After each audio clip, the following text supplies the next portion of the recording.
Good morning बच्चों। आज हम लोग बेसिक कंसेप्ट ऑफ केमिस्ट्री के लेक्चर नंबर 6 पढ़ेंगे, जिसका नाम है स्टोकियोमेट्री, और कई लोग इसको बोलते हैं स्टोशियोमेट्री। जो स्टोकियोमेट्री टॉपिक की आज हम डिस्कस करेंगे, इसके अंदर में हमने टॉपिक का मेन कॉन्सेप्ट, कोर कॉन्सेप्ट को समझेंगे एंड ढेर सारे क्वेश्चन से हमें इसके अंदर में डिस्कस करेंगे।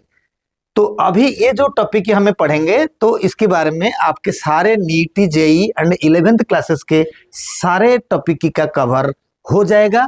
ये मेरी गारंटेड है कि अगर यही जो मैंने 12 क्वेश्चन से करूंगा, न्यूमेरिकल 12 न्यूमेरिकल करूंगा इस वीडियो में, अगर ये वीडियो अगर आपको आ जाता है, उसका मीनिंग समझ आ जाता है, तो मैं गारंटी देता हूं आपका नीट या जेई मेंस के क्वेश्चन से नहीं छूटेंगे। ठीक है, तो आप मेरे चैनल देखते रहोगे, उड़ीसा वाला विद्या सर। हम लोग पूरे हिंदुस्तान में अगर कहीं पर भी कोई बच्चा का कोई फ्री में टेस्ट सीरीज अगर वो लेता है, तो हमें उसको भी प्रोवाइड करेंगे। वो मेरे नंबर से मुझे कांटेक्ट कर सकता है। ठीक है, बेसिक कंसेप्ट ऑफ केमिस्ट्री में जो स्टोकियोमेट्री टॉपिक आज हम पढ़ेंगे, तो उसका शुरुआत तो इस तरीका से होने वाला है। स्टोकियोमेट्री में हमें 4 टॉपिक ही पढ़ेंगे। पहले स्टोकियोमेट्री होता क्या है, डेफिनेशन में पढ़ेंगे, एंड ये स्टोकियोमेट्री के लिए क्या क्या चीजों का जरूरत पड़ता है, वो चीज थोड़ा बहुत हम इसके अंदर में डिस्कस करके हम टॉपिक का शुरुआत करेंगे। ठीक है, यानी discuss law of conservation of मास होता है, क्योंकि हमें काउंटिंग करते हैं, अमाउंट टू या मोलर रेशियो को हमें डिस्कस करते हैं, तो इसलिए ये चीज की भी जरूरत पड़ता है। एंड सबसे इंपॉर्टेंट होता है कि जब तक हमें इक्वेशन बैलेंस नहीं करेंगे, तब तक स्टोकियोमेट्री न्यूमेरिकल का कोई भी न्यूमेरिकल सॉल्व नहीं होगा। तो हमें शुरू करते हैं डेफिनेशन से, आगे जाके कंप्लीट नोट जो है इसके अंदर में है, क्वेश्चन भी है। मेरा काम सिर्फ क्वेश्चन करना, सॉल्व करना। अब बेटा जो स्टोकियोमेट्री जनरली 11th बच्चा जब वो 10th पास करके आता है, उसको काफी डिफिकल्ट होता है, एंड अच्छे बच्चे, स्टैंडर्ड के बच्चे भी स्टोकियोमेट्री में रुके रहते हैं कि बोलता है कि नहीं आता है। मेरा सजेशन है, सबसे पहले आपको एटॉमिक मास, मोलर मास निकालना आना चाहिए। थोड़ा पहले से मोल कॉन्सेप्ट पढ़ लो, मैंने वीडियो बना लिया, एंड वो वीडियो पूरे हिंदुस्तान में सबसे बेस्ट वीडियो है। मैंने वीडियो बना लिया, आप मेरा चेक करके बाकियों को चेक कर लो, आपको पता चल जाएगा बेस्ट है ना नहीं।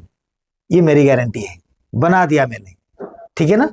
अच्छा, दूसरी बात ये है कि मोल कॉन्सेप्ट देख लेना, उसके बाद आपको इक्वेशन बैलेंसिंग सबसे इंपॉर्टेंट है। मैंने एक्चुअली रिडक्स रिएक्शन में होता है इक्वेशन बैलेंसिंग, मैंने यहाँ पर स्टोकियोमेट्री पढ़ाने के लिए इक्वेशन को बैलेंसिंग सिखाया। जब सिखाया, मैंने सोचा कि चलो ऐसा सिखा देते हैं तो एक मिसाल बन के रह जाए यूट्यूब के अंदर में, ताकि उस वीडियो के कंपैरिजन में अभी तक कोई भी टीचर उसके आसपास वाला वीडियो भी बना नहीं पाया है। ये मेरी गारंटी है। आप मेरे इक्वेशन बैलेंसिंग इक्वेशन देख सकते हो, oxidation number method and ion electron method में। चलिए, इक्वेशन बैलेंस करने के बाद हमें स्टोकियोमेट्री पढ़ते हैं, इसलिए हमें डेफिनेशन से जो बताया, एक्चुअली ये स्टोकियोमेट्री जो है, नोट है, लिख लो।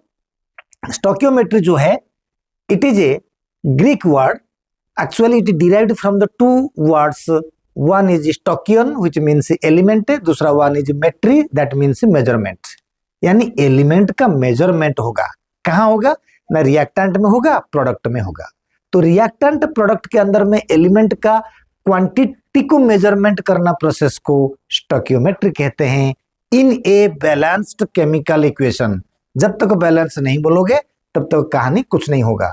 तो डेफिनेशन क्या कहेंगे ना, stoichiometry is a quantitative relationship between reactant elements and product elements and find their amounts in a balanced chemical reaction।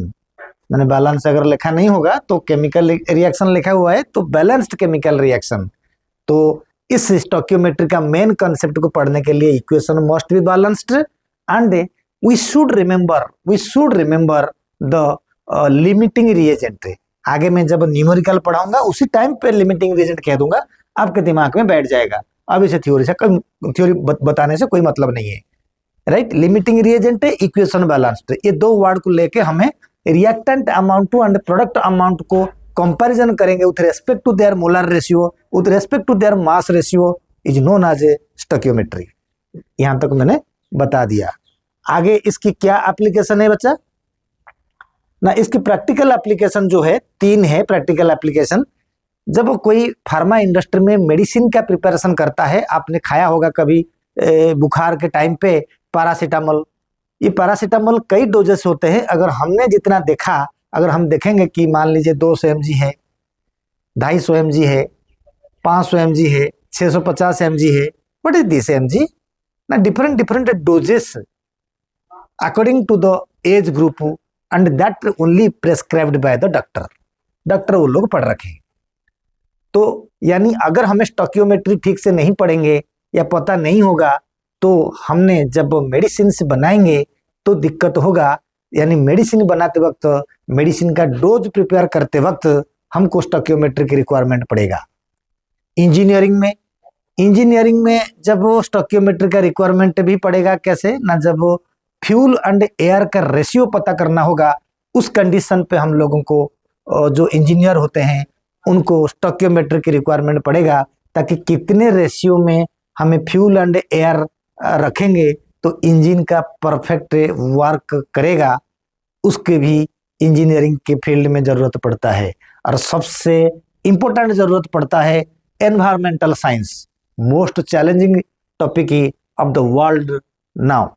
Environmental science में जो पोल्यूटेंट होता है सॉइल के अंदर में, जो पोल्यूटेंट होता है वाटर के अंदर में, उनको ब्रेक डाउन करने के लिए हम लोगों को कितना अमाउंट ऑफ रिएक्टेंट मॉलिक्यूल को देना पड़ता है ताकि प्रोडक्ट में वो ब्रेक डाउन हो जाए पोल्यूटेंट, उसको भी हमें यूज करते हैं आज एनवायरमेंटल साइंस के लिए। यानी पॉल्यूशन को रोकने के लिए, पॉल्यूशन कंट्रोल करने के लिए, पोल्यूटेंट को ब्रेक डाउन करने के लिए हमने स्टोकियोमेट्री का मदद में उसको सॉल्व कर सकते हैं। थोड़ा बहुत आइडिया तो मिल गया what is stoichiometry and how it is used. अब हमारी मेन काम क्या है, थ्योरी तो आता नहीं है, आएगा क्वेश्चंस। अब हमें क्वेश्चन में जब जाएंगे, मैंने आप लोगों के लिए 12 क्वेश्चन से सिलेक्ट करके रखा। ऐसा नहीं कि 12 क्वेश्चन से आपको कहीं मिल जाएगा, कुछ क्वेश्चन से मैंने कंपोज भी करा, छोटे छोटे क्वेश्चन से, मतलब स्कूल लेवल का क्वेश्चन जैसा, उसके बाद नीट लेवल का, उसके बाद जेई लेवल का क्वेश्चन से मैंने करा। 12 क्वेश्चन जब सॉल्व कर दूंगा तो तभी आपका जो पूरे कंसेप्ट क्लियर हो जाएगा। अच्छे से समझ के पेशेंस रख के वीडियो को पूरा देखना। शुरुआत करेंगे पहला क्वेश्चन से, बहुत आसान क्वेश्चन है। मैंने यहाँ पर एक लाइन बता दूं कि ये जो क्वेश्चन होगा बैलेंस केमिकल इक्वेशन के बाद होगा and law of conservation of मास को थोड़ा बहुत ये रिप्रेजेंट करेगा। ठीक है, अभी पहला क्वेश्चन से शुरू करेंगे। What mass of carbon is used, यानी जरूरत पड़ेगा जब 24 ग्राम ऑक्सीजन रिएक्ट करेगा एंड ऑल्सो उसके कार्बन डाइऑक्साइड बताना है। क्वेश्चन से आपने देख लिया होगा, मैंने बनाया था क्वेश्चन से क्या है ना, जब को आंसर नंबर 1 को मैंने करेंगे, आंसर नंबर 1, तो ये जो आंसर नंबर 1 बच्चा होगा, आंसर नंबर 1 जब होगा तो किस तरीका से करेंगे ना, carbon plus oxygen give rise to carbon dioxide. आपको इक्वेशन बनाना आना चाहिए। बैलेंसिंग इक्वेशन में मैंने ये सब चीजें डिस्कस करा। कार्बन डाइऑक्साइड क्वेश्चन कह दिया, क्वेश्चन क्या कह दिया ना, क्वेश्चन कह दिया कि what mass of carbon is used for 24 gram of oxygen is react for 24 gram of oxygen. यानी ये कितना मास का होगा जब ये 24 ग्राम होगा एंड साथ में ये भी कार्बन डाइऑक्साइड कितना होगा। बहुत simple and basic preliminary question है एंड जितना 11th में है उससे भी लो लेवल का है क्वेश्चन। मैं इसको देख के क्वेश्चन दोबारा बोलता हूं। पहले इक्वेशन बना दिया गया, बोला कि कितना कार्बन मास यूज होगा जब ऑक्सीजन 24 ग्राम यूज होगा। अगर ऑक्सीजन 24 ग्राम यूज होता है तो कितना कार्बन डाइऑक्साइड बनेगा, दोनों पूछा ना। सबसे पहले हमारे पास जो स्टोशियोमेट्री न्यूमेरिकल करते हैं, हमें mass to mass, mass to volume and mass to mole वाला कंसेप्ट को यूज करते हैं। ठीक है, तो जब आएगा ये मास टू मास, सबसे पहले इसकी मोलर मास कितना है कार्बन की, कार्बन की मोलर मास होता है 12 ग्राम। अगर मैं इसके मोलर मास निकाल दूंगा तो कार्बन की मोलर मास होता है 12 ग्राम। ऑक्सीजन की मोलर मास कितना होता है, 16 दूने 32 ग्राम। 32 ग्राम पर मोल, ऐसे बोल सकते हैं। मोलर मास ये भी ग्राम पर मोल। तो हमें क्या टेक्निकली स्टोइकियोमेट्री को यूनिटरी मेथड में सॉल्व करने के लिए बोला था मैंने, यूनिटरी मेथड उसमें लिखा हुआ था कि सबसे पहले इक्वेशन को बैलेंस करेंगे एंड यूनिटरी मेथड में मोलर रेशियो के द्वारा हमें इक्वेशन को सॉल्व करेंगे। ओके, तो सबसे पहले हमें ये देखेंगे, अगर इसकी मास 12, अगर हम कहेंगे कि 12 ग्राम कार्बन अगर रिएक्ट करता है तो कार्बन डाइऑक्साइड या सॉरी ऑक्सीजन कितना रिएक्ट करेगा ना, 32 ग्राम। 32 ग्राम ऑक्सीजन रिएक्ट करेगा, यानी 12 ग्राम कार्बन 32 ग्राम ऑक्सीजन के साथ रिएक्ट करेगा। तो क्वेश्चन सी को हमें थोड़ा सा घुमा देंगे और उल्टा भी कर देंगे। अगर इसी तरीका से मैंने क्वेश्चन को थोड़ा सा उल्टा कर दूंगा कि 32 ग्राम ऑक्सीजन विल रिएक्ट हुई थी, जो मैं बोलता हूं वो भी सुन के लिखोगे, विल रिएक्ट हुई थी 12 ग्राम कार्बन। 32 ग्राम ऑक्सीजन के साथ 12 ग्राम कार्बन रिएक्ट करता है, ये हमारी इक्वेशन कहता है। इक्वेशन पहले बैलेंस्ड है। तो क्वेश्चन बोला 24 ग्राम के साथ है ना, 24 gram oxygen will react 12/32 into 24। अगर हम इसको सॉल्व करेंगे 24 को मान लो 4 में काट देंगे तो 4 6 आ जाएगा, या 8 में काट देंगे 8 में आ जाएगा 3, 8 में आ जाएगा ये 4, तो फिर कितना आ जाएगा ना 12 इंटू 3/4। तो 12 को 4 में काट देंगे तो 3 इंटू 3 इक्वल टू 9 ग्राम। अब जरा देख लो 9 ग्राम आ जाएगा, कार्बन का रिएक्ट होगा। तो कार्बन अगर 9 ग्राम होगा, ये 24 ग्राम होगा, तो कार्बन डाइऑक्साइड कितना होगा ना। लॉ ऑफ कंजर्वेशन देखो यूज हुआ, लॉ ऑफ कंजर्वेशन यूज नहीं हो गया।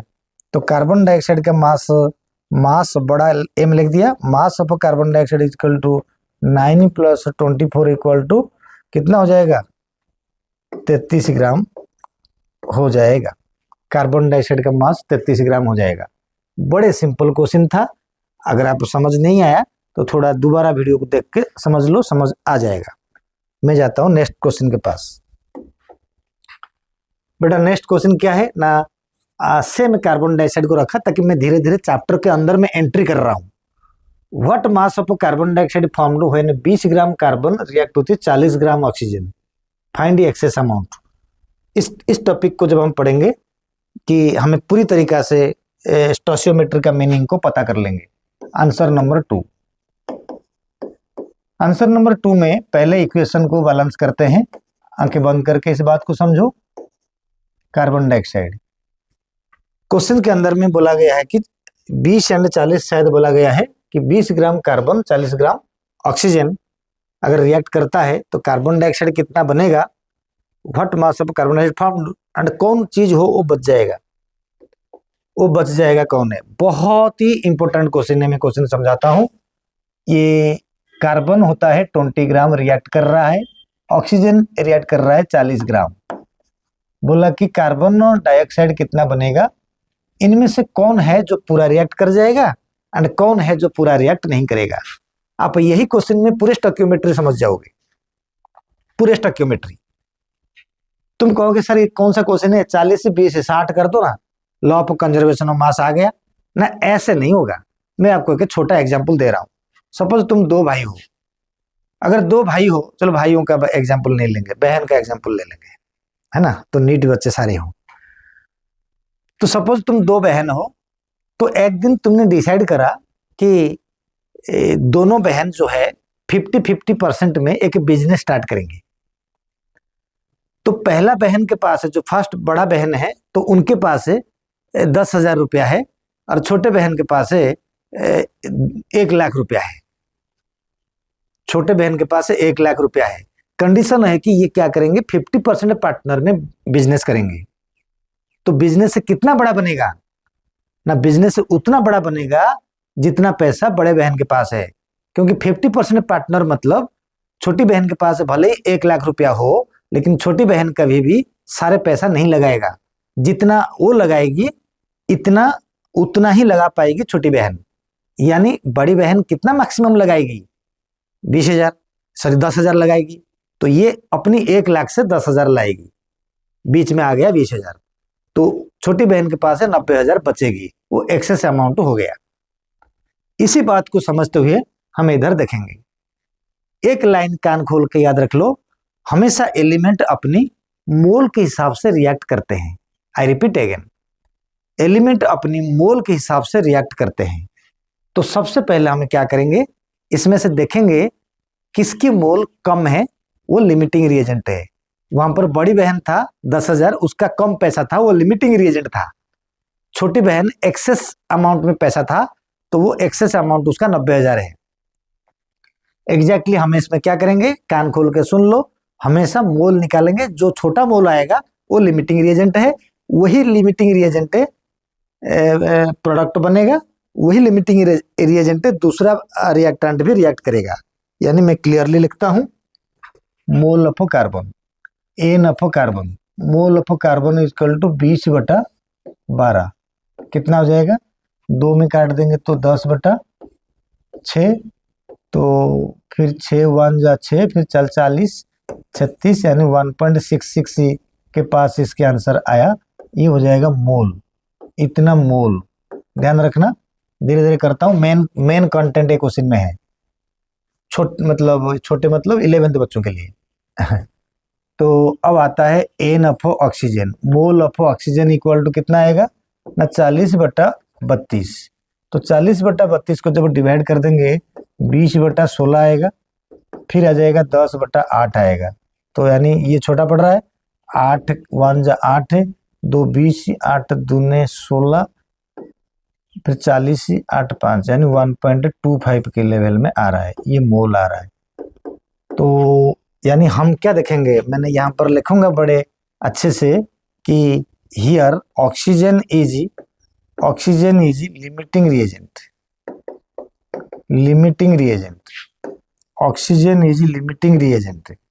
बेटा व्हाट इज लिमिटिंग रिएजेंट ना, in a balanced chemical equation the reactant or the element which has a less mole is nothing but the limiting reagent, and that element is completely consumed during the chemical reaction. This is limiting reagent. और सबसे important numerical के लिए, जो limiting reagent का मोल जितना खर्चा हो रहा है, जो दूसरा रिएक्टेंट जो एक्सेस है वो भी उतना मोल खर्चा करेगा, बाकी को बचा के रखेगा, फिर दोनों के मोल जो होंगे मिलकर प्रोडक्ट बनाएंगे। और इंटरेस्टिंग बात है, प्रोडक्ट उतना बनेगा जितना लिमिटिंग मोल का था।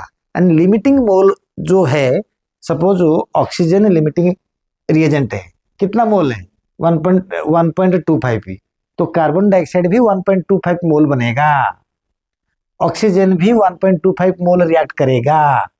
यही मोल कॉन्सेप्ट का कहानी। यानी जो लिमिटिंग रिएजेंट आएगा, यानी वो तो पूरा खत्म होगा, तो दूसरा भी उतना ही खत्म होगा, यानी अमाउंट में नहीं, मोल में खत्म होगा, प्रोडक्ट उतना ही मोल बनेगा। यही है आपके stoichiometry. Oxygen is limiting reagent, सही समझा? अगर ऑक्सीजन बटा लिमिटिंग रिएजेंट है, ऑक्सीजन लिमिटिंग रिएजेंट है, तो मैंने यहां पर एक कॉन्सेप्ट लिखूंगा कि कितना 1.25 मोल, 1.25 मोल oxygen is completely consumed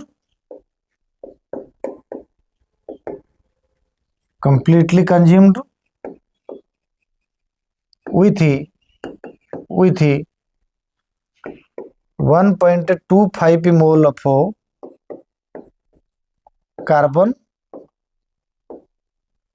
and 1.25 mole oxygen is carbon dioxide is produced, carbon dioxide is produced. ये बात को कान खोल के सुन लो, यानी जो लिमिटिंग रिएजेंट है वही सब उतने मोल रिएक्टेंट, उतने मोल प्रोडक्ट बनेंगे। तो अगर हमारी क्वेश्चन के हिसाब से लिमिटिंग रिएजेंट तो इतना ही है, कार्बन यानी 20 ग्राम पूरा खर्चा हुआ। कार्बन अगर 20 ग्राम खर्चा हुआ, लेकिन हमें ये नहीं कहेंगे कि ऑक्सीजन 20 ग्राम खर्चा हुआ, नहीं, मोल में कार्बन कितना मोल अगर ऑक्सीजन कितना मोल खर्चा हुआ। एक्चुअली ये 40 ग्राम भले ही है, ये भले ही 40 ग्राम है, लेकिन ये पूरा खत्म होगा, ये 20 ग्राम पूरा खत्म नहीं होगा, क्योंकि मोल इसका कम है, इसका मोल ज्यादा है। अब देखो एक्सेस मोल ऑफ कार्बन कितना है, यानी अगर हम कार्बन डाइऑक्साइड का मास निकालना चाहेंगे, आप लोगों को यहीं पर मास में थोड़ा निकाल के दिखा सकता हूं। इधर देखो, इधर मैं निकाल के दिखाता हूं कि कैसे हो गया ना। मास ऑफ कार्बन, यानी mass of carbon dioxide formed, mass of carbon dioxide formed equal to कितना हो जाएगा ना, mole of carbon dioxide into molar mass of carbon dioxide. Mole कितना है ना, 1.25 मोल इंटू 44। ठीक है, 1.25 इंटू 44, 1.25 मतलब आई थिंक ये अगर मल्टीप्लाई में दिक्कत हो रहा है, 5/4 इंटू 44 ऐसा कर सकते हैं। 4 को कर देंगे यानी 5 इंटू 4 का हो जाएगा 11, तो यानी ये 55 ग्राम है। थोड़ा बहुत तो आप जेई करने के लिए कैलकुलेशन स्किल को बना के रखो। आपको कैलकुलेशन नहीं आ रहा है, आप फंसोगे बेटा। जेई मेंस में 200 मार्क क्लियर करने वाला बच्चा खुद टैलेंट होता है। हिंदुस्तान में, अब बोलने से कंट्रोवर्सी हो जाएगा, हिंदुस्तान में टीचर पढ़ा के बच्चा को लेके उस लेवल तक खड़ा करना बहुत कम लोग होते हैं। चलिए, 55 ग्राम कार्बन डाइऑक्साइड का मास 55 ग्राम आ ही गया। अगर ये 55 आ गया बेटा, ऑक्सीजन तो पूरा खत्म होगा क्योंकि वो लिमिटिंग है, कमजोर कड़ी है वो, यानी लिमिटिंग रिएजेंट कार्बन ऑक्सीजन था। अगर ऑक्सीजन लिमिटिंग रिएजेंट था तो फिर मैं यहीं पर अगर छोटे छोटे करके आपको दिखा दूं ताकि आपको पता चले क्या हो रहा है, तो कम से कम ये तो 20 ग्राम खर्चा नहीं हुआ होगा। रूल के हिसाब से क्वेश्चन से अगर करूंगा कि एक्सेस मोल कितना बचेगा, अगर मैं इसको और दिखा देता हूं, एक्सेस मोल यानी एक्सेस मोल ऑफ कार्बन कितना होगा ना, 1.66 माइनस 1.25। 1.66 किसका मोल है, 1.66 किसका मोल है ना, 1.66 कार्बन का मोल है, वही एक्सेस होगा ना। फिर ये कम है तो कितना एक्सेस है, 1.66 से कितना एक्सेस है, कई प्रकार में करते हैं, यानी 6 से 5 गया 1, 6 से 2 गया 4, एंड ये पॉइंट है, ये 0, यानी 0.41 मोल एक्सेस है। यानी एक्सेस 41 मोल है, बात समझा करो, एक्सेस 41 मोल है तो अमाउंट ऑफ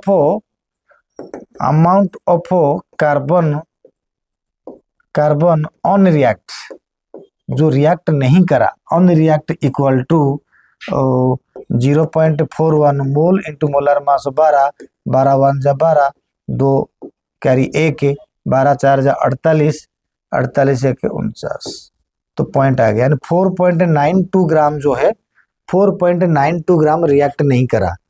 तो 4.92 ग्राम अगर रिएक्ट नहीं करा है तो कार्बन रिएक्ट कितना करा, कार्बन हाज रिएक्टेड या रिएक्टेड, कार्बन हाज रिएक्टेड इक्वल टू कितना करेगा, कार्बन था कितना 20 था, माइनस 4.92 अगर हम कर देंगे 16, यानी मैं कहूँगा 16 तो नहीं होगा, 15.08 ग्राम रिएक्ट करा कार्बन। करीब करीब मोल के हिसाब से थोड़ा आता है वैसे तो, एक्चुअली अगर हमें देखेंगे 15.08 आया, इसमें 55 टोटल है, 40 से 15 यानी 15 ही आ रहा है 08 का मतलब। तो इस तरीका से ये हो रहा है।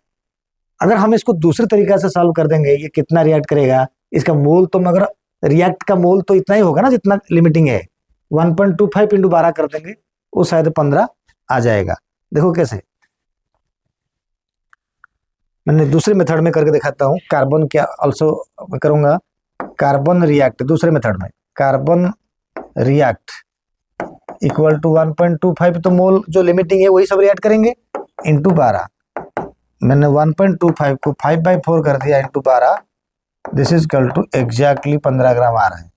तो ये बच्चा का क्वालिटी होना चाहिए, वो किस तरीका से न्यूमेरिकल को कैलकुलेशन करता है। ठीक है बेटा, तो इस तरीका से हमने जो क्वेश्चन को सॉल्व करा, आप क्वेश्चन को देखो, क्वेश्चन को सीखो कि मैंने किस तरीका से क्वेश्चन को सॉल्व करा। वीडियो को 2 बार 3 बार जरूर देख लो अगर आप फ्रेशर हो तो, अदरवाइज ड्रॉपर तो जल्दी समझ में आ गया होगा। लिमिटिंग का क्लियर फंडा मैंने इसके अंदर में बोला। ठीक है, समझे, आगे समझ में, आगे हम जाएंगे नेक्स्ट 3 नंबर क्वेश्चन के लिए। व्हेन 10 केजी, ये एनसीईआरटी का एग्जाम्पल क्वेश्चन है।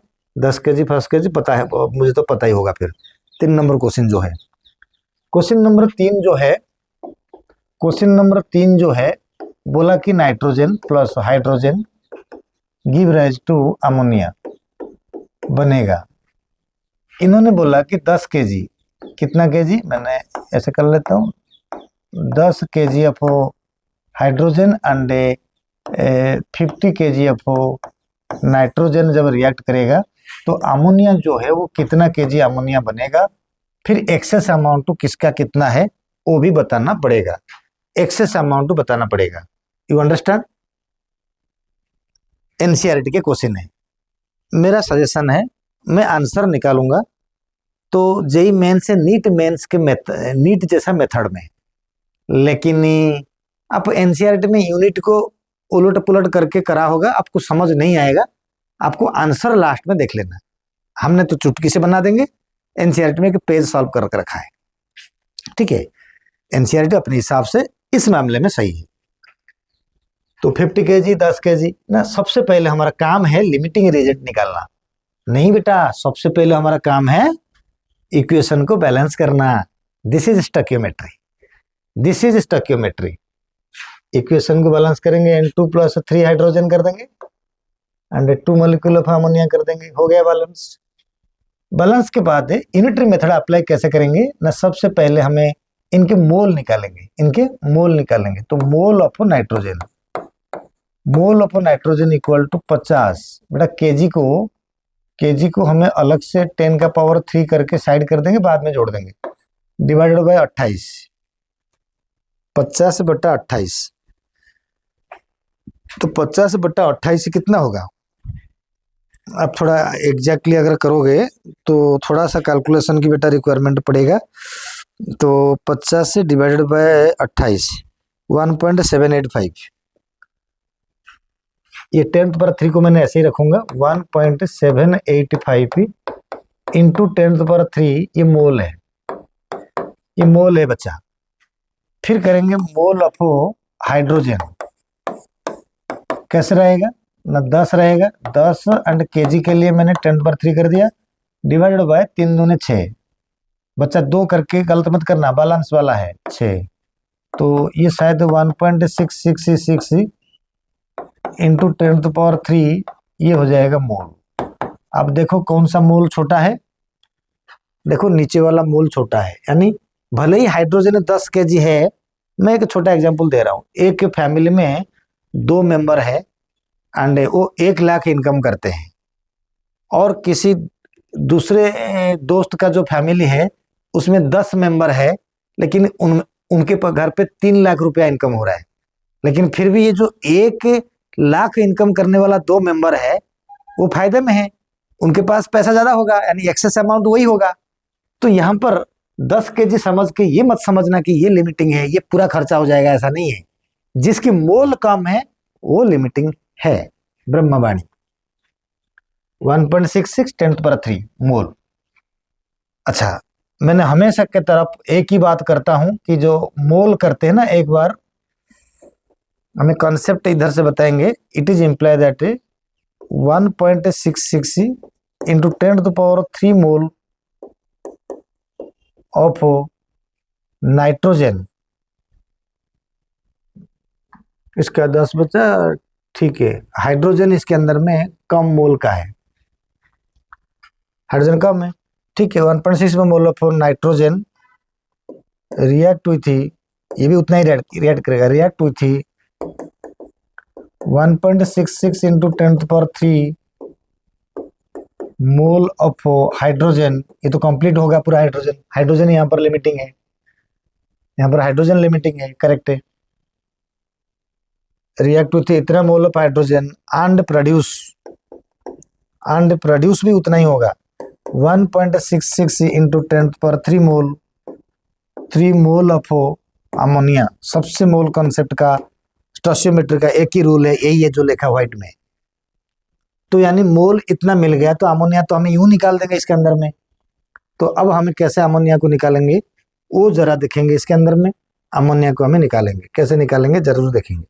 It is imply that mass of ammonia कितना, मास ऑफ अमोनिया बैलेंस्ड में कितना था, अब मोल कितना है 1.66 इंटू 10⁻³ बेटा, इंटू मोलर मास 17 दूने 34, 2 मोल है ना, तो जो 34 को 1.66 में मल्टीप्लाई हमें कर देंगे, करीब करीब कितना आ जाएगा डायरेक्ट में, तो ये बात भी हमने अभी तुरंत कर लेते हैं कि 34 इंटू 1.66 56.44 आ रहा है, तो ये 56.44 आ रहा है, इंटू 10⁻³ रहेगा ना, 10⁻³ में ग्राम आ जाएगा, यानी हमें अभी 3 को हटा देंगे, 56.44 केजी में कन्वर्ट हो गया ये, अब ये हो गया केजी। देख लो हमारा जो अमोनिया का प्रोडक्शन के लिए क्वेश्चन पूछा था, अमोनिया का आ जाएगा 56.44 केजी, ठीक है। अगर किसी आंसर में 56.6 होगा, वो भी वही आंसर है। अब हमें यहाँ पर निकालेंगे कि कमजोर कड़ी कौन है, कमजोर कड़ी यही है हाइड्रोजन, क्योंकि इसका मोल कम है, यानी ये 10 केजी पूरा खत्म हो जाएगा। तो ये देखो इसका आंसर कितना आया, एक कॉमन सेंस कितना आया 56.44 आया, सपोज यही आया 56.6 आया, तो यानी अगर ये 10 तो पूरा जाएगा तो ये पक्का 46.4 रिएक्ट करेगा, स्टोइचियोमेट्री यहाँ पर यही कहता है पक्का करेगा। वो कैसे करेगा वो हमें रूल के हिसाब से देखेंगे, रूल के हिसाब से देखेंगे वो कैसे करेगा, 2 प्रकार में देखेंगे कैसे। तो सबसे पहले अभी हम करेंगे amount of nitrogen will react कैसे करेगा बच्चा ना, नाइट्रोजन का मोल भी उतना ही होगा 1.6, रिएक्ट तो उतना ही करेगा, भले ही 1.78 इंटू 10⁻³ हो एक्चुअल मोल, लेकिन रिएक्ट तो इतना करेगा ना, इंटू 10⁻³ इंटू नाइट्रोजन का 28 हो जाएगा, this is equal to 46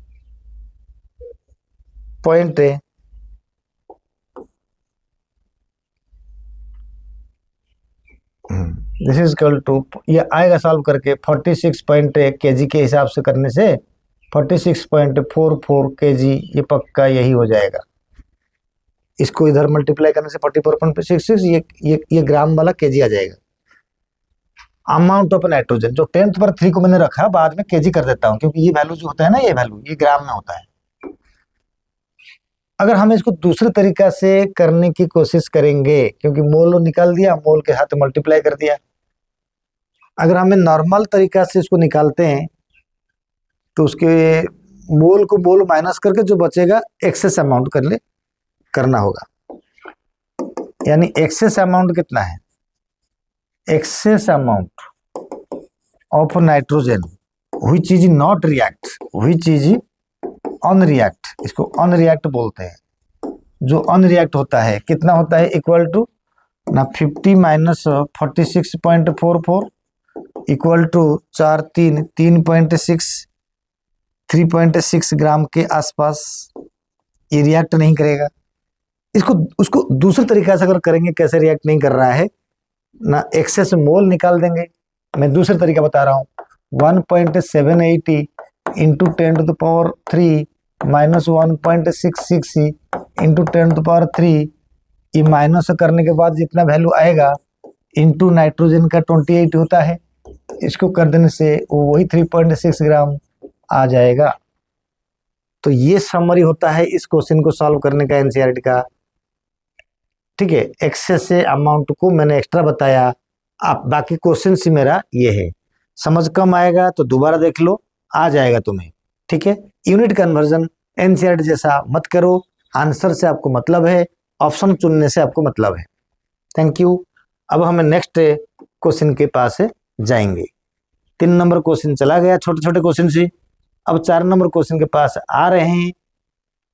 question को मैंने कंपोज करा था, what mass of hydrochloric acid is react with complete neutralisation of 10 gram of mixture of sodium carbonate and sodium bicarbonate and calcium carbonate. शायद यही question है, sodium bicarbonate and calcium carbonate. Sodium carbonate नहीं बोला। इस question को देखो question के summary के हिसाब से मैंने यही क्वेश्चन को कैल्शियम कार्बोनेट करने के बजाय मैंने sodium bicarbonate having equimolar amount of 2, मैंने ये क्वेश्चन को ना, यही क्वेश्चन को कैल्शियम कार्बोनेट अभी नहीं करता हूं, मैं इसको सोडियम कार्बोनेट करना चाहता हूं। एक्चुअली सोडियम कार्बोनेट आपका 12th बुक में, 12वीं बुक के एनसीईआरटी के जो चैप्टर नंबर 1 है, सॉल्यूशन चैप्टर अभी है, पहले के हिसाब से 2 था, तो 6 नंबर एक्सरसाइज क्वेश्चन जो है उसमें से इसके कॉन्सेप्ट को यूज कर रखा है। तो मैंने यही लिखने वाला था, शायद कैल्शियम कार्बोनेट हो गया। चलिए क्वेश्चन से व्हाट मास ऑफ, मैंने कैल्शियम कार्बोनेट को ब्रेक हटा के सोडियम कार्बोनेट लिख दिया। What mass of hydrochloric acid required for this 10 ग्राम, 1 ग्राम की जरूरत था, मैंने 10 ग्राम लिख दिया, ओके करा। This the question. अब देख लो क्वेश्चन को, 4 नंबर, मुझे क्वेश्चन याद है। तो व्हाट मास ऑफ, यानी सबसे पहले क्वेश्चन से बोला कि सोडियम कार्बोनेट के साथ HCl रिएक्ट करेगा। मैं तुमको थोड़ा क्वेश्चन समझा देता हूं ताकि आपको ज्यादा आसान हो जाए। क्वेश्चन ये है कि इसके अंदर में सोडियम कार्बोनेट है प्लस सोडियम बाइकार्बोनेट है। तो इन पूरे टोटल के कितने मास होगा जब हमने इसमें से HCl रिएक्ट करेंगे तो कंप्लीट न्यूट्रलाइज हो जाएगा, कंप्लीट न्यूट्रल हो जाएगा, न्यूट्रलाइज्ड हो जाएगा। व्हाट क्वेश्चन एक्चुअली ना, सोडियम कार्बोनेट सोडियम बाइकार्बोनेट का मिक्सचर का कितने ग्राम हाइड्रोक्लोरिक एसिड के साथ कंप्लीट रिएक्ट कर जाएगा। क्या क्वेश्चन था? 10 gram of mixture of sodium carbonate, what mass of HCl is required. Actually question ये है, क्वेश्चन एग्जैक्टली ये है, क्वेश्चन है कि HCl का मास कितना रिक्वायरमेंट होगा, HCl का मास कितना रिक्वायरमेंट होगा, ये मास पूछा। HCl का मास कितना रिक्वायरमेंट होगा जब इस sodium carbonate and sodium bicarbonate का जो मिक्सचर है, उस मिक्सचर का 1:1 मोलर रेशियो है। इनका मोलर रेशियो 1:1 है ना, मैंने बोला था मोलर रेशियो क्वेश्चन होगा, 1:1 मोलर रेशियो होगा, एंड ये पूरे के 10 ग्राम है। अब दोबारा क्वेश्चन समझो, sodium carbonate and sodium bicarbonate mixture का 10 ग्राम मिक्सचर को कितने ग्राम हाइड्रोक्लोरिक एसिड पूरी तरह न्यूट्रल कर देगा। What mass of hydrochloric acid is completely react, what mass of hydrochloric acid is required for complete neutralisation of 10 gram mixture of sodium carbonate and sodium bicarbonate. This is question. Start जो करेंगे कैसे करेंगे ना, बिना equation में तो start तो नामुमकिन है। Sodium carbonate plus 2 molecule of HCl। तुम कहोगे सर कैसे पता चल गया आपको ना, 2 सोडियम था एक्टिव मेटल, तो 2 लगेगा ही लगेगा। तो 2 सोडियम क्लोराइड प्लस एक कार्बन डाइऑक्साइड बनेगा प्लस एक वाटर मॉलिक्यूल बनेगा। तो रिएक्ट प्रोडक्ट क्या जरूरत है वो हमें अभी रिक्वायरमेंट नहीं है, ये चाहिए 2। सोडियम बाइकार्बोनेट के लिए एक एक्टिव मेटल तो एक ही HCl जरूरत पड़ जाएगा, तो यहाँ पर प्रोडक्ट बनेगा NaCl plus water plus carbon dioxide. ठीक है, हमको ये प्रोडक्ट की रिक्वायरमेंट नहीं है। इक्वेशन के बाद हमको पता चला कि ये कितना मॉलिक्यूल है बेटे, 3 मॉलिक्यूल है। ये तो 1:1 था, ये 1:1 था, अगर हमें प्लस कर देंगे तो ये 1 है बेटा। इसका मास जो होता है 106 ग्राम पता है मुझे, इसकी मास जो होता है बाइकार्बोनेट का 84 ग्राम मुझे पता है। दोनों को अगर मैं मिला दूं तो ये शायद हो जाएगा 190। देख लो ये दोनों का, यानी 190 gram mixture, 190 gram mixture will react 3 mole HCl, 3 into 36.5 equal to 109.5 gram. ठीक है, इतना ग्राम हाइड्रोक्लोरिक एसिड रिएक्ट कर जाएगा जब 190 ग्राम मिक्सचर कंप्लीट रिएक्ट करेगा। तो क्वेश्चन ने बोला कि 10 ग्राम, तो 10 ग्राम मिक्सचर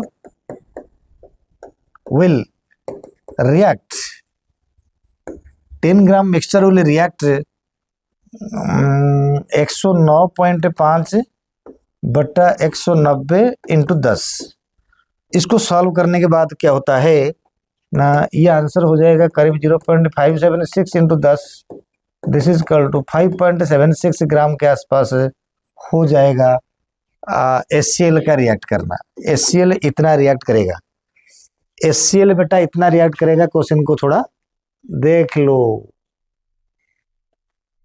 क्वेश्चन को बड़ा करके दिखाता हूं, बड़ा करके दिखाता हूं, बाकी छोटा करके आप देख सकते हो। जो छोटा करके दिखा दिया इसमें क्वेश्चन मैंने कर दिया, ये बहुत इंपॉर्टेंट क्वेश्चन था। मीनिंग को समझा करो, बिना इक्वेशन में क्वेश्चन से नहीं होता है, ठीक है। कभी कभी बच्चा 10th पास करके आता है भाई, 70% रख के आ जाता है। अगर मैंने स्टोशियोमेट्री हो या कोई भी टॉपिक की, एक बार की कहानी था कि एक बच्चा पहले मेरे पास पढ़ा था मोल कॉन्सेप्ट में, मैंने करीबी 35-40 क्वेश्चन करवा दिया है ना। मैं तो जब भी पढ़ाऊंगा नया क्वेश्चन ही कराऊंगा, सेम क्वेश्चन कभी मेरा रिपीट नहीं होता, यानी वेराइटी सेम रहता है, क्वेश्चन अलग हो जाता है।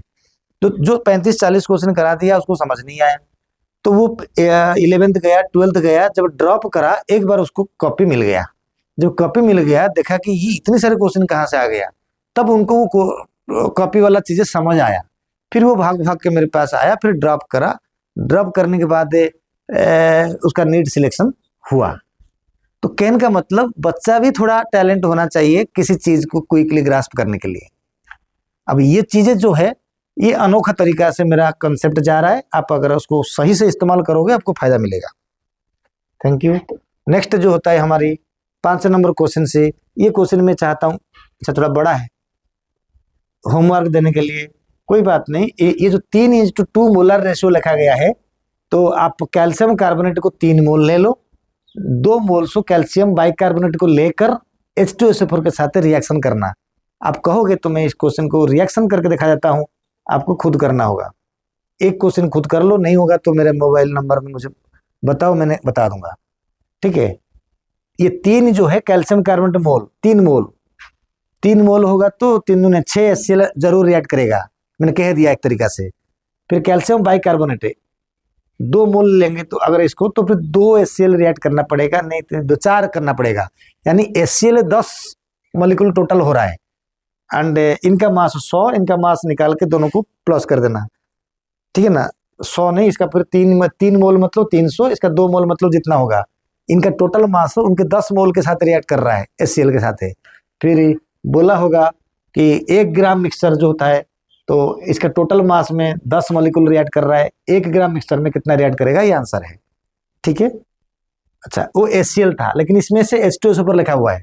मैं दोबारा बताता हूँ, 1 कैल्शियम कार्बोनेट के लिए 1 H2SO4, तो 3 मतलब 3 के लिए 3 H2SO4, तो फिर ये इसके लिए भी 1 H2SO4, 2 के लिए 2 H2SO4। सपोज ये होता है 3, ये होता है 2, तो 3 2 5 H2SO4 के रिक्वायरमेंट होगा। 1 H2SO4 का 98 इंटू 5 हो जाएगा, राइट, 98 इंटू 5 ग्राम। तो अब ये जो 3 ये 2, ये 3 मतलब 300, ये 2 मतलब जितना होगा सबका मास, इन सबके मास में 98 इंटू 5 जो होगा वो रिएक्ट करेगा। तो इसका 1 ग्राम में कितना H2SO4 रिएक्ट करेगा, वो हो गया क्वेश्चन, समझा दिया, आप कर लो। अब आ गया 6 नंबर क्वेश्चन के पास। What mass of potassium chlorate is decomposed to produce इतना मॉलिक्यूल ऑफ ऑक्सीजन। बड़ा प्यारा, बड़ा अच्छा क्वेश्चन है। What mass of potassium chlorate is decomposed to produce इतना मॉलिक्यूल ऑफ ऑक्सीजन। बहुत बढ़िया है क्वेश्चन, मैंने कस्टमाइज करा। पहले कहीं किसी क्वेश्चन का होगा, मैंने उसको थोड़ा चेंज कर दिया, वैल्यू नहीं, प्रोडक्ट, उसने शायद ऑक्सीजन का मोल पूछा होगा, मैंने ऑक्सीजन का मॉलिक्यूल कर दिया, ठीक है। यानी इधर तो नहीं जाना है, हमको इधर जाना है। क्वेश्चन क्या है, what mass of, I think 6 number question से बड़ा प्यारा क्वेश्चन है।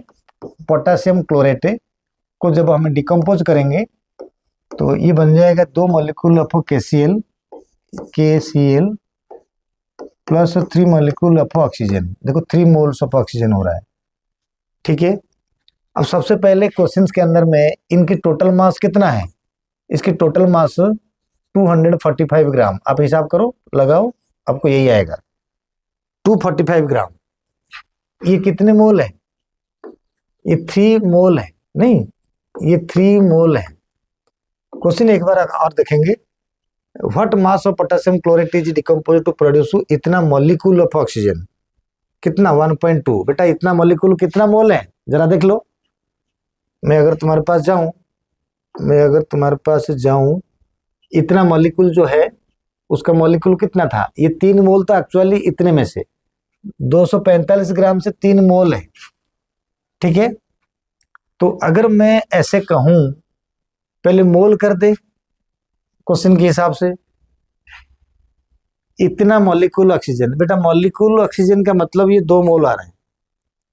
सबसे पहले मॉलिक्यूल को निकलना पड़ेगा, तो इसकी जो होता है ना 1.2 into 10⁻24 molecule equal to 1.2 into 10⁻24 divided by 6 into 10⁻23। ये हो जाएगा, अगर इसको इधर दे देंगे 23 कट जाएगा तो 2 मोल से, ये 2 मोल है बच्चा। जो मॉलिक्यूल हमारा दिया गया है वो मॉलिक्यूल 2 मोल है, 2 मोल का मॉलिक्यूल है। अगर ये 2 मोल मॉलिक्यूल है, जो 2 मोल है, 3 मोल एक्चुअल बनता है, तो कंसेप्ट क्या बनेगा स्टोइकियोमेट्री में ना, 3 मोल oxygen will produce from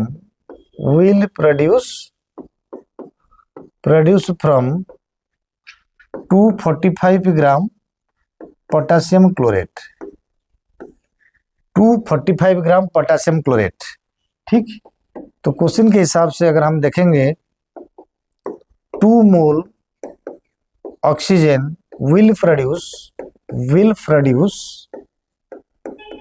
245 upon 3 into 2, इसको मल्टीप्लाई कर दोगे, जितना आएगा वो मास जो होगा वो पोटेशियम क्लोरेट का डिकम्पोज होने वाला मास ही होगा।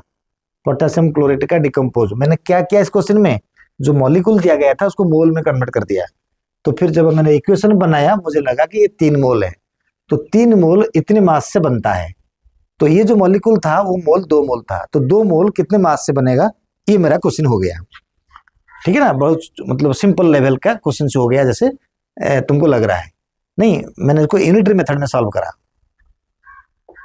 7 नंबर क्वेश्चन से है, बहुत प्यारा, बहुत जेई मेंस जैसा क्वेश्चन है, पुराना नीट क्वेश्चन भी बोला जाता है।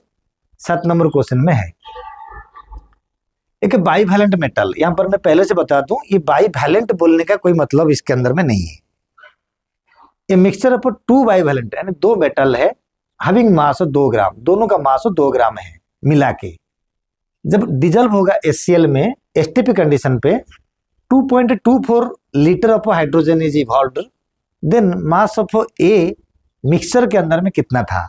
पूरे मिक्सचर का मास 2 ग्राम है। अब देख लो, पॉज करो, सोचो, पूरे मिक्सचर ए एंड बी का मास 2 ग्राम है, तो फिर ए का मास कितना है क्वेश्चन में पूछा।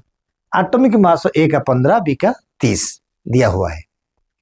अगर मैं क्वेश्चन से तुमको दोबारा समझा दूं, क्वेश्चन समझाने के लिए हम जाएंगे mixture of A and B, molecules 2 gram था, dissolve in STP, 2.24 litre H2 evolve हो रहा है। एक बार क्वेश्चन को सेटिंग करते हैं ना। ए एक गैस, एक मेटल है जो HCl के साथ रिएक्ट कर रहा है, तो प्रोडक्ट बनाएगा पक्का। अगर बाईवैलेंट बोला तो ACl2 प्लस हाइड्रोजन गैस निकलेगा बेटा, 2 करेंगे। अगर बी भी मेटल है वो भी 2 HCl से रिएक्ट करेगा and BCl2 plus H2 gas निकलेगा। अब ये क्वेश्चन सी कह रहा है कि जो ए एंड बी, ये दोनों एलिमेंट का, इन दोनों का मास जो है वो 2 ग्राम है। ए बी का दोनों का मास जो है 2 ग्राम है, एंड हाइड्रोजन जो निकला, वो हाइड्रोजन का जो वॉल्यूम निकला वो 2.24 लीटर निकला। तो atomic mass of A 15 and atomic mass of B 30 ये दिया हुआ है। क्वेश्चन ने पूछा कि ए का मास कितना है, टोटल मास 2, ए का मास कितना है। जब वो HCl के साथ रिएक्ट करेगा इतना वॉल्यूम ऑफ हाइड्रोजन निकल रहा है। क्वेश्चन समझ नहीं आया, दोबारा कहता हूं, ए एंड बी दो मेटल है, वो HCl के साथ रिएक्ट करके 2.24 litre of hydrogen gas produce कर रहे हैं। ए एंड बी दोनों का मास 2 ग्राम अगर है तो ए का मास कितना होगा, जब ए का एटॉमिक मास एंड बी का एटॉमिक मास 15 एंड 30 रेस्पेक्टिवली है। अच्छा क्वेश्चन है, जेईई मेंस का क्वेश्चन है। तो इसकी शुरुआत कैसे करेंगे, मान लीजिए सपोज मुझे तो मान लो आंसर पता है तो मैंने एक बार सॉल्व करा, तुमको समझा रहा हूं, ऐसा नहीं कि मैं पहले कर रहा हूं। तो तुम कैसे करोगे, अगर स्टोशियोमेट्री इनको लेके करें थोड़ा मुश्किल हो जाएगा। एटॉमिक मास दिया हुआ है, क्वेश्चन का वजह कुछ और है ना। आप पहले सोच लो, बाद में देख लो। अब हम कहेंगे मोल ऑफ, अच्छा पहले सबसे पहले let mass of A equal to x gram, सही समझा। तो इसका मतलब मास ऑफ बी कितना होगा, mass of B is equal to 2 minus x gram, सही समझा, परफेक्टली समझा, ओके। तो जब हमें ये दोनों को हमें समझा तो फिर मैं कहूंगा मोल ऑफ, यानी मोल ऑफ ए कितना होगा ना, x/15, बिल्कुल। फिर कमा दे के लिख दूंगा मोल ऑफ बी कितना होगा ना, x-2, सॉरी 2 माइनस x बटा 30, ये होगा मोल। जब दोनों को हमें ऐड करेंगे टोटल मोल कितना है, A and B, total mole कितना है, mole of A plus B equal to कितना होगा ना, x/15 प्लस 2 माइनस x/30।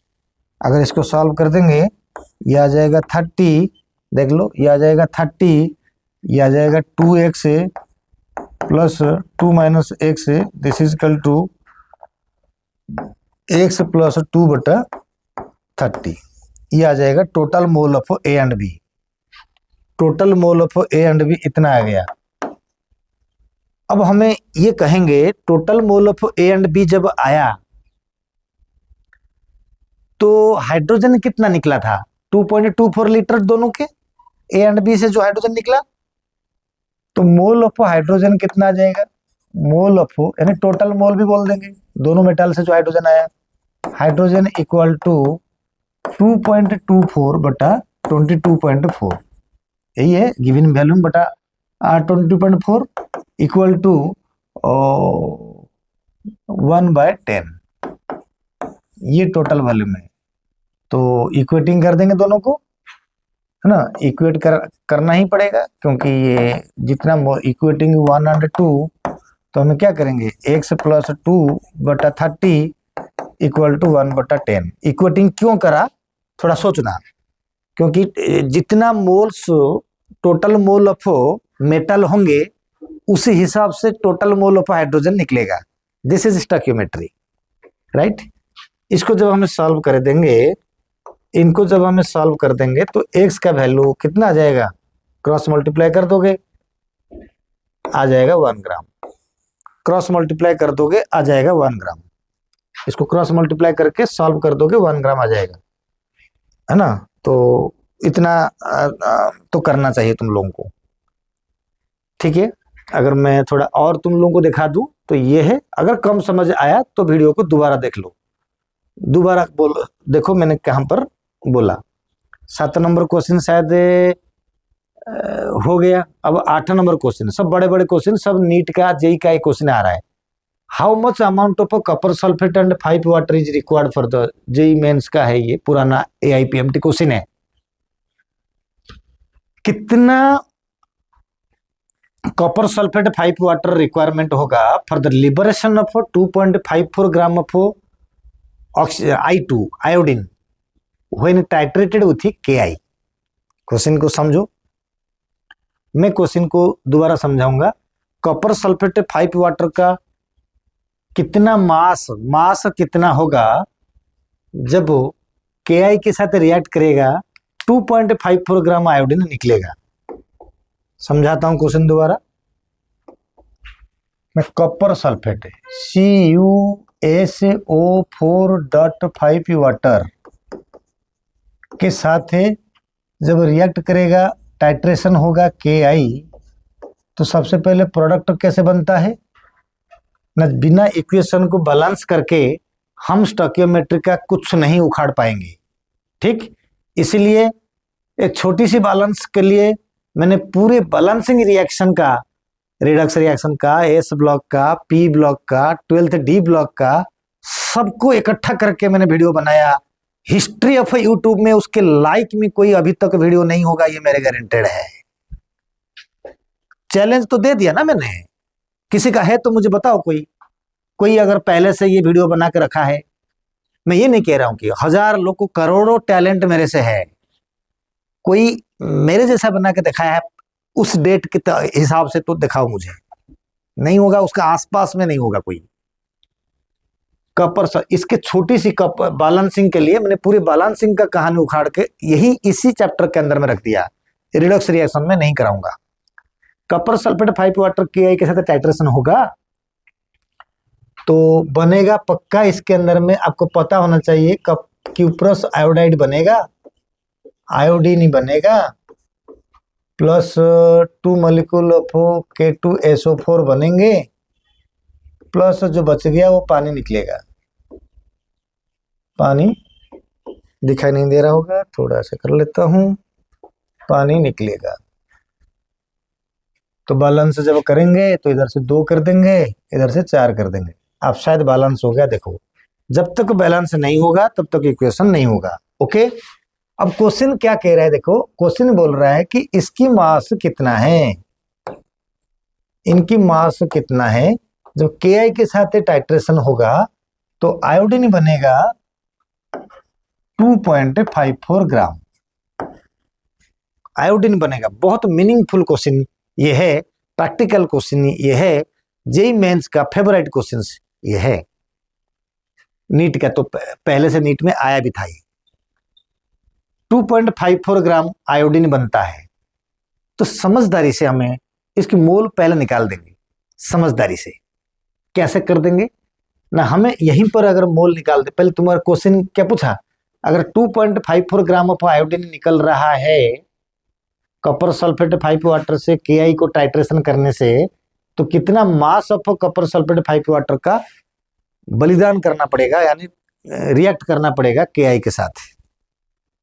कैसे होगा ना, पहले ये कितना मोल का है, तो यानी मोल इसका पक्का हो जाएगा 2.54 बटा 254 इक्वल टू 0.01, यानी ये 0.01 मोल का प्रोड्यूस हुआ।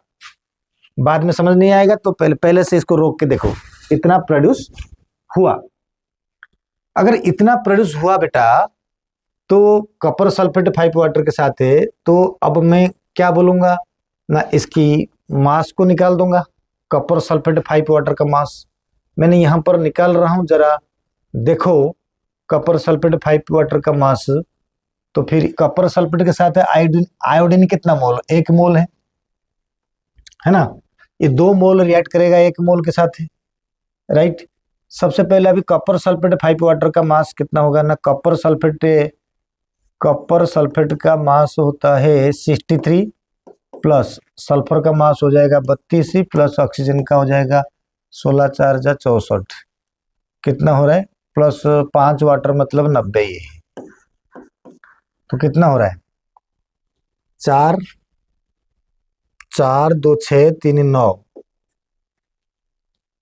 9 9 6 15 15 3 18 18 6 26 249 ग्राम, ये 249 ग्राम का कॉपर सल्फेट पूरा मॉलिक्यूल है, 1 मॉलिक्यूल का 249 ग्राम रिएक्ट कर लिया है। तो 249 ग्राम से जब रिएक्ट करेगा, मेरे बात समझा करो, इधर से 249 ग्राम रिएक्ट कर दिया आयोडीन के लिए। आयोडीन का मोल इतना है, आयोडीन का मोल कितना है ना, इतना है। तो इसकी मोलर मास कितना है, 1 मोल, 1 का एक का मोलर मास कितना है ना, इतना है 249। तो अगर मैं इधर से कहूंगा, देखो कॉन्सेप्ट देखो, 2 मोल्स चाहिए 1 मोल प्रोड्यूस होने के लिए। इट इज इम्प्लाई दैट ये खाली कॉपर नहीं है, तो पूरे पूरे का मोलर मास मैंने निकाला, इसको काट देता हूं। तो मैं इधर से कहूंगा 2 mole 2 mole copper sulphate dot 5 water required for 1 mole iodine. 1 mole iodine बनेगा, ठीक है। यानी हम कहेंगे 1 मोल आयोडीन, 1 मोल आयोडीन में कितना, 2 mole copper sulphate dot 5 water. देख लो इक्वेशन को, ये 2 ये 1 है, ठीक है ना। आगे तो ये कितना है वैसे, 0.01 मोल आयोडीन में मोल ऑफ कॉपर सल्फेट कितना होगा, mole of copper sulphate dot 5 water equal to 0.01 into 2 equal to 0.02 mole. तो कॉपर सल्फेट का 0.02 मोल होगा। अब क्वेश्चन के पास आ जाते हैं। क्वेश्चन क्या बोला था ना, इसका मास कितना होगा, इसका मास कितना होगा। अब 0.02 तो मैंने ले चुका हूं ना, अब टोटल मोलर मास निकालने की जरूरत नहीं, यही चाहिए फिर। तो इसकी मास जब हमें निकालेंगे तो it is imply that mass कितना होगा ना, 249। ऐसा मत कहो कि 249 इंटू 2, 249 इंटू 2 पहले कर देंगे तो फिर 0.01 मल्टीप्लाई करेंगे, फायदा क्या होगा, राइट। तो 249 इंटू 0.02 हमें मल्टीप्लाई कर देंगे, ये हो जाएगा ग्राम। आप देख लो जो आएगा इसका आंसर वही आंसर हो जाएगा, यही इसका आंसर हो जाएगा जो इसके आंसर आएंगे। अगर मैं ये क्वेश्चंस को 249 को 2 में मल्टीप्लाई वहीं पर कर लेता और सिंपल करना चाहता, बच्चा बोलेगा सर इसका टोटल मास कितना है। देखो ऊपर करता हूं, इसकी टोटल मास कितना है, इसकी टोटल मास 2 इंटू 249 हो गया ना टोटल मास। तो इसमें से कितना मोल बनता है ना, 1 मोल बनता है। एक मतलब एक्चुअल मोल कितना आया, 0.01। एक्चुअल मोल कितना आया, यानी इसका 1 मोल, ये जो 1 मोल, ये 2 मोल से इसका रियल मोल आ गया 0.01। तो 2 इंटू, यानी इसकी जो हमें सॉल्व करेंगे 2 इंटू 249 इंटू 0.01 इक्वल टू ग्राम आ जाएगा हमारा। तो यही आंसर जो है ये वही आंसर है। यहाँ पर जो हमें सॉल्व कर रहे हैं जो आएगा ये आंसर, ये जो आंसर आएगा तो यही आंसर जो है ये वही आंसर आएगा। समझ आ गया होगा स्टोइचियोमेट्री का रियलिटी, आपको समझ आ गया होगा। आप इधर देख लो। तो फिर हम चलते हैं नेक्स्ट क्वेश्चन के पास। आपके पास है क्वेश्चन नंबर 10 आ रहा है, हीमोग्लोबिन। बहुत बढ़िया क्वेश्चन है हीमोग्लोबिन। हीमोग्लोबिन का बढ़िया क्वेश्चन को मैंने पूरा क्वेश्चन करूंगा, क्योंकि आगे आगे जो क्वेश्चन है ना बेटा वो डिफिकल्टीज है, वो आप फंस जाओगे, इसलिए मैंने पूरा क्वेश्चन करूंगा। 10 haemoglobin contain 0.33% of iron by weight. Molecular weight of haemoglobin is 67200। How much many calculation करूंगा, मोबाइल पास में ले लिया मैंने, ठीक है। तो अब हम क्या करेंगे, haemoglobin contain 0.33% of iron by weight. Iron, haemoglobin में आयरन है। थोड़ा कह दूं भाई, मैं तो परफेक्ट बायोलॉजी टीचर हूं एक तरीका से, दुनिया में कोई परफेक्ट नहीं है।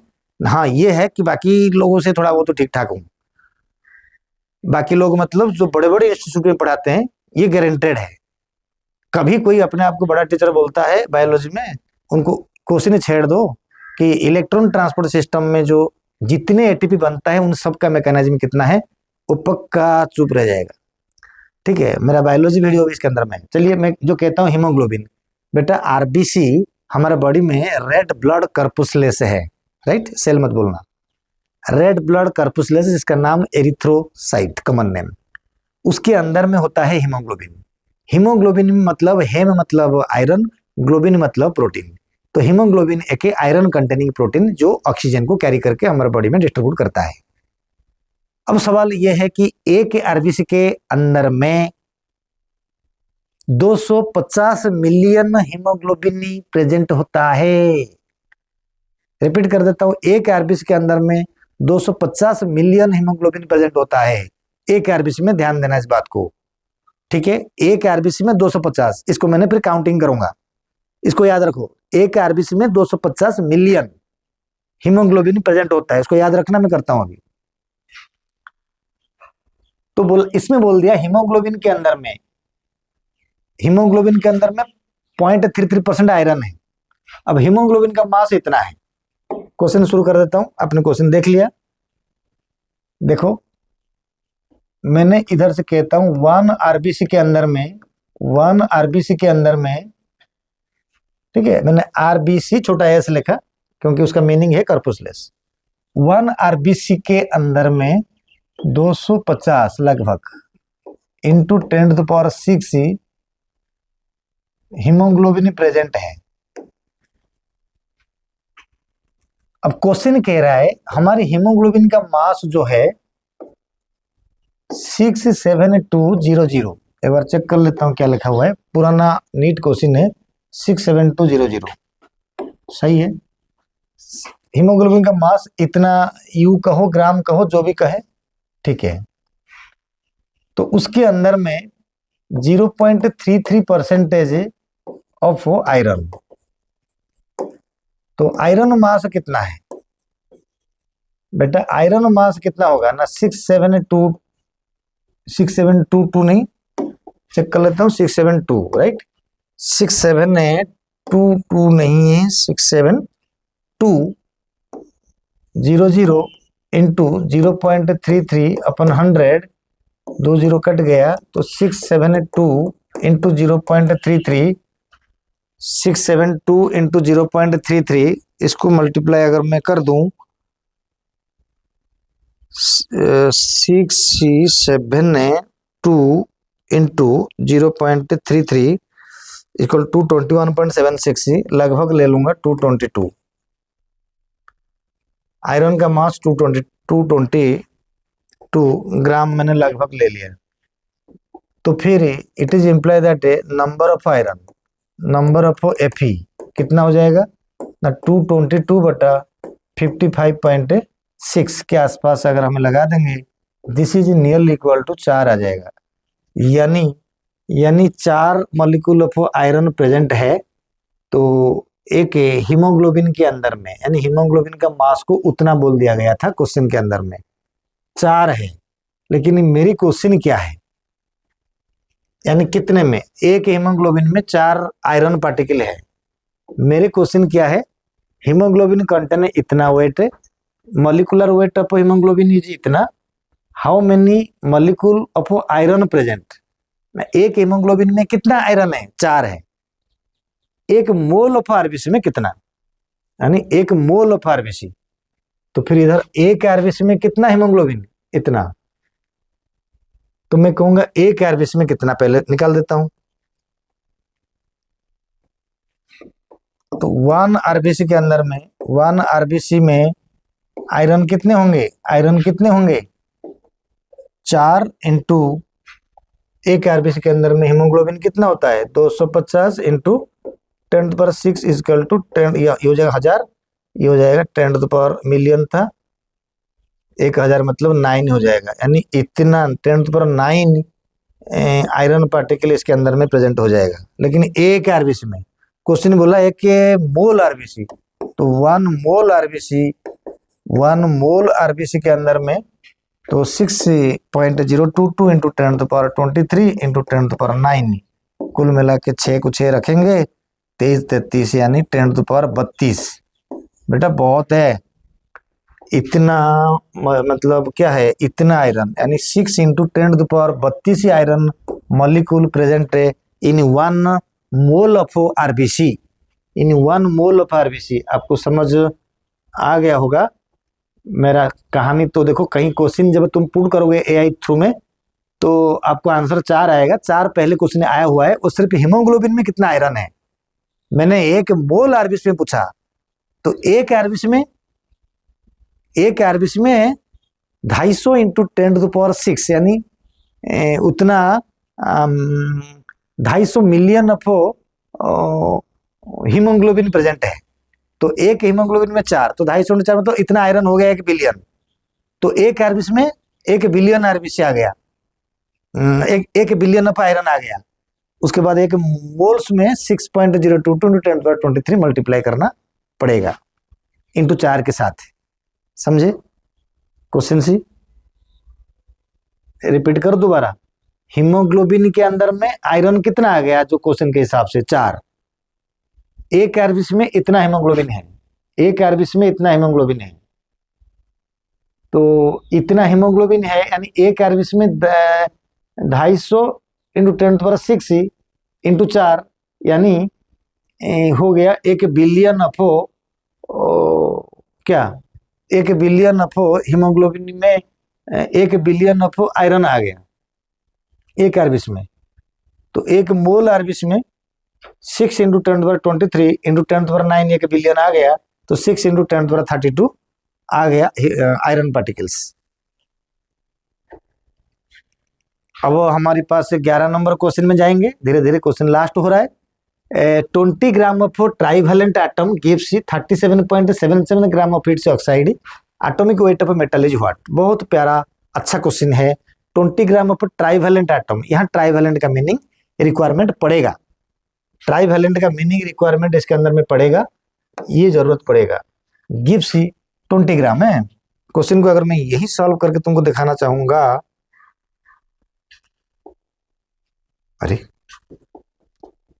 तो फिर 20 ग्राम ऑफ ट्राइवेलेंट, बेटा देखो ये क्वेश्चन ये है, मैं कहूंगा मास ऑफ ट्राइवेलेंट एलिमेंट, देख लो 20 बटा मोलर मास दोनों ट्राइवेलेंट, ट्राइवेलेंट समझोगे?